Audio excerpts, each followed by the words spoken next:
আল্লাহ রাব্বুল আলামিন বলেন, এই লোকগুলি ওই সব বুজুর্গ আর ওই সব দেবদেবীর কাছে দৌড়ায়, তার কারণ কি? وَيَعْبُدُونَ مِن دُونِ اللَّهِ مَا لَا يَضُرُّهُمْ وَلَا يَنفَعُهُمْ وَيَقُولُونَ هَؤُلَاءِ شُفَعَاؤُنَا عِندَ اللَّهِ। আল্লাহ রাব্বুল আলামিন বলেন, এরা এমন সব জিনিসের ইবাদত করে, এমন সব সত্তার গোলামি করে, দাসত্ব করে, যারা নিজেদের উপকার করতে পারে না, তাদের উপকারও করতে পারে না, কারো খারাপও করতে পারে না, ভালোও করতে পারে না। আর ওরা বলে হাউলাই শুফাআউনা ইনদাল্লাহ, কিয়ামতের দিন এরা আমাদেরকে আল্লাহর দরবারে সুপারিশ করবে। আল্লাহ বলেন না, সুপারিশ করতে পারবে না। আল্লাহর হুকুম ব্যতি রেখে কেউ কথা বলতে পর্যন্ত সাহস পাবে না কিয়ামতের মাঠে। মহান আল্লাহ রাব্বুল আলামিন বলেন, ইয়াউমাইযিন লা তানফাউশ শাফাআতু ইল্লা মান আযিনা লাহুর রাহমানু ওয়া রাদিয়া লাহু কওলা। মহান আল্লাহ বলেন, সেদিন শাফাআত কার্যকর হবে না, অবশ্য স্বয়ং আল্লাহ রাব্বুল আলামিন যাকে পছন্দ করবেন, যার সুপারিশ শুনতে পছন্দ করবেন, সে ছাড়া কেউ সুপারিশ করতে পারবে না। শাফাআতের ব্যাপারটি সম্পূর্ণ আল্লাহ নিজে কন্ট্রোল করবেন। তার কারণ কি?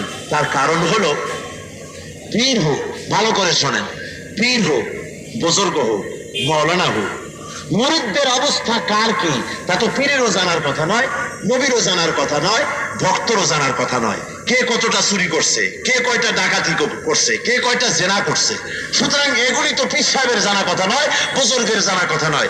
কাজী এগুলি যদি পাইকারি দরে সুপারিশের অর্ডার দেওয়া হয়, আর সব বুজুর্গরা নিজেদের পাইকারি দরে মুরিদদের যদি সুপারিশ করার জন্য শুরু করে দেয়, তাহলে তো বিচারই হবে না। বিচার হবে? জোরে বলেন হবে? সাধারণ ভাবে বোঝেন, একটা অফিসার, কোন একটা মিলের ম্যানেজার, সেই মিলের ম্যানেজার যদি পাইকারি দরে বন্ধু বান্ধব আত্মীয় স্বজন সকলের সুপারিশ গ্রহণ করা শুরু করে চাকরি দেওয়ার জন্য, তো মিলের কাজ তো 12:30 বাজবে, ঠিক কিনা কোন? বিপর্যস্ত হয়ে যাবে মিল, বিপর্যস্ত হয়ে যাবে অফিস, সকলের সুপারিশ শুনবে। সেই জন্য আল্লাহ রাব্বুল আলামিন আহকামুল হাকিমিন, তাই তিনি এই সুপারিশের দায়িত্ব, সুপারিশের সম্পূর্ণ ব্যাপারটা নিজ হাতে কন্ট্রোল করেছেন, মানুষের হাতে ছেড়ে দেন। কিয়ামতের দিন 50,000 বছর মানুষ দাঁড়িয়ে থেকে হয়রান হয়ে যাবে। তারা বলবে আল্লাহ রাব্বুল আলামিন, তারা হয়রান হয়ে গিয়া হযরত আদম আলাইহিস সালামের কাছে গিয়ে বলবেন, আবাল বাশার, আমরা বিপদে পড়ে গেছি, আমাদের ব্যাপারে আল্লাহর কাছে সুপারিশ করুন। হযরত আদম বলবেন, ওগো আসরবাসীরা, আমি পারবো না সুপারিশ করতে, যেহেতু আমি আল্লাহর হুকুমকে অমান্য করেছিলাম, ভুল করে অমান্য করেছিলাম। আমি জানি না আজ হাসরের ময়দানে আল্লাহ রাব্বুল আলামিন আমার সঙ্গী কি ব্যবহার করবে, আমার জানা নাই। সুতরাং তোমরা যাও হযরত নূহ আলাইহিস সালামের কাছে, দেখো তিনি কিছু করতে পারেন নাকি। হাসরবাসীরা হযরত নূহের কাছে চলে যাবে। নূহ আলাইহিস সালাম বলবেন, আমার দ্বারাও সম্ভব হবে না, আমি সাহস পাবো না আল্লাহর সামনে কথা বলার। তার কারণ হলো, আমি যখন জাহাজে ওঠার জন্য আমার ছেলেকে বলেছিলাম, ইয়া বুনাইয়ার কাম মা'ানা, ও ছেলে জাহাজে ওঠো। আল্লাহ রাব্বুল আলামিন বলেছিলেন, নূহ রে, তোমার ওই ছেলে তাওহীদ মানে না, রিসালাত মানে না, আখিরাত মানে না, এমন ছেলেকে যদি আহাল বলে পরিচয় দাও, লাইসা মিন আহলি, সে তোমার আহাল নয়। এমন ছেলেকে যদি আহাল বলে পরিচয় দাও, নবুয়তের দপ্তর থেকে তোমার নাম কাটা যাবে। ভাইরা আমার, হযরত নূহ বলবেন, আমার দ্বারা সম্ভব না, আমি সাহস পাই না আল্লাহর সামনে কথা বলার। হযরত নূহ বলবেন, চলে যাও মূসা আলাইহিস সালামের কাছে। মূসা আলাইহিস সালাম বলবেন, আমিও পারবো না, যেহেতু আমি বনি ইসরাইলের একটা লোককে, ফেরাউনের জাতির একটা লোককে একটা থাপ্পড় মারছিলাম, মেরেছিলাম এমনি শাসন করার জন্য, কিন্তু সে যে মরবে আমি জানতাম না। আমার একটা থাপ্পড় খেয়ে সে মরে গেছে, আমি মারার নিয়ত করে মানি নাই, কিন্তু জানি না আজ এই কিয়ামতের ময়দানে আল্লাহর দরবারে আমার কি হাসর হবে, আল্লাহ আমার সাথে কি ব্যবহার করবে আমার জানা নাই, আমার সাহস নাই আল্লাহর সামনে কথা বলার। তোমরা হযরত ইব্রাহিমের কাছে যাও। হযরত ইব্রাহিম বলবেন, আমার দ্বারাও সম্ভব নয়, আমিও পারবো না, যেহেতু আল্লাহ রাব্বুল আলামিনের দরবারে আমারও কিছু ভুল ত্রুটি আছে নাকি আমি জানি না, থেকে যেতে পারে। আমাকে যখন ডাকা হয়েছিল পূজা করার জন্য, মূর্তি পূজা করার জন্য। আমি তখন আকাশের দিকে তাকায় বলেছিলাম ইন্নী সাকিম, আমি অসুস্থ বলেছিলাম, অথচ আমি সুস্থ ছিলাম। কাজী এই যে কথা বলেছি, কিয়ামতের দিন আল্লাহর দরবারে কি আমার অবস্থা হবে আমার জানা নাই। হযরত ইব্রাহিম আলাইহিস সালাম বলেছিলেন ইন্নী সাকিম, আমি অসুস্থ, আসলে সুস্থ ছিলেন। তাহলে অসুস্থতা কি? মানুষের অসুস্থতা এবং সুস্থতা দুই রকম। কয় রকম? একটা হলো মানসিক, আর একটা হলো শারীরিক। কথা বুঝছেন তো? সুতরাং হযরত ইব্রাহিম মিথ্যা কথা বলেন নাই, কোন পয়গম্বর মিথ্যা বলতে পারেন না। হযরত ইব্রাহিম মিথ্যা বলেন নাই। বলেছিলেন কি? হযরত ইব্রাহিমের অবস্থা ছিল গোটা জাতি মূর্তি পূজায় লিপ্ত, আল্লাহরে ছেড়ে দিয়েছে। সুতরাং পয়গম্বর মূর্তি পূজায় লিপ্ত জাতিকে দেখে মানসিক অবস্থা সুস্থ থাকতে পারে না, পারে? সুতরাং মানসিক দিক থেকে তিনি অসুস্থ ছিলেন। এতটুকুন কারণে হযরত ইব্রাহিম বলবেন কিয়ামতের ময়দানে আমার সাহস নাই আজ আল্লাহর দরবারে গিয়ে তোমাদের ব্যাপারে সুপারিশ করার, বরং তোমরা চলে যাও হযরত ঈসার কাছে। হযরত ঈসা বলবেন আসরবাসীরা, আমিও পারবো না তোমাদের জন্য সুপারিশ করতে। তার কারণ হলো গোটা দুনিয়ার খ্রিস্টানেরা আমাকে আল্লাহর ছেলে বলেছে। জোরে বলেন নাউজুবিল্লাহ।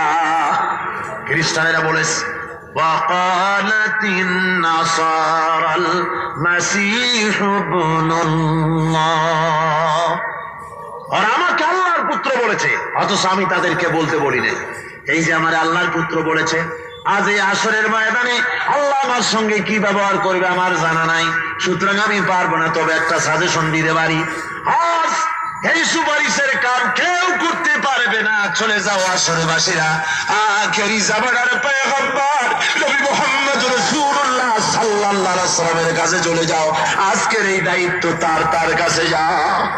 হাসরবাসীরা দেখবে আল্লাহর নবী মাকামে মাহমুদের সিজদায় থাকবেন। হাসরবাসীরা বলবেন ইয়া রাসূলুল্লাহ, আমরা বিপদে পড়েছি, মুসিবতে পড়েছি, আমাদের জন্য সুপারিশ করুন। নবীজি বলবেন হাসরবাসীরা আজকের এই কাজ আমার জন্য, চলো আল্লাহর কাছে বলি। ভাইরা আমার, আল্লাহ রাব্বুল আলামিনের কাছে আল্লাহর হাবিব বিচারের জন্য বলবেন। রব্বুল আলামিন বলবেন হাবিব, বেহেশতি মানুষ তুমি বাঁচো, তোমার উম্মতের বেহেশতি মানুষ বাইসা দাও। তোমার উম্মতের বেহেশতি বান্দাগুলি আমার, তোমার উম্মত বেহেশতে কারা কারা যাবে তুমি বাইসা দাও। আল্লাহর নবীর স্ত্রী হযরত আয়েশা উম্মুল মুমিনিন বলেন ইয়া রাসূলুল্লাহ, কিয়ামতের দিন লক্ষ কোটি কোটি মানুষের মধ্য থেকে, লাখো লাখো পয়গম্বরদের উম্মতের মধ্য দিয়া, এত মানুষের মধ্যে দিয়ে আপনার উম্মত আপনি কেমনে বেছে নেবেন?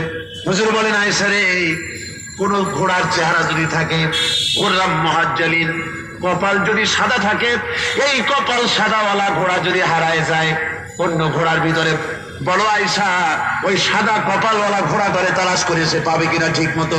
হযরত আয়েশা বলেন হুজুর নিঃসন্দেহে পাবে, কোনো অসুবিধা নাই। আল্লাহর নবী বলেন আয়েশা রে, কিয়ামতের ময়দানে লক্ষ কোটি কোটি মানুষের ভিতরে আমার উম্মত আমি তালাশ করে পাবো, আমার বেহেশতি উম্মত গুলি যারা নামাজ পড়েছিল, নামাজের ওযুর কারণে তাদের হাত এবং চেহারা গুলি নূরে ঝকমক করতে থাকবে। ওই দেখে দেখে আমার উম্মত আমি বেহেশতে নিয়ে যাব। ভাইরা আমার, বেঈমান যারা নামাজ পড়ে নাই, আল্লাহর নামাজ আদায় যারা করে নাই, ওরা বলবে, ওরা যখন দেখবে তারা বাদ পড়ে গেল, আল্লাহর নবী তাদের সুপারিশ করে না, ওরা তখন বলবে নবী আমিও তো আপনার উম্মত, আমারও সুপারিশ করেন। আল্লাহর নবী বলবেন সৌকান লিমান গায়রা মিন বাদি, সরে যাও, দূর হয়ে যাও, তুমি আমার উম্মত নও।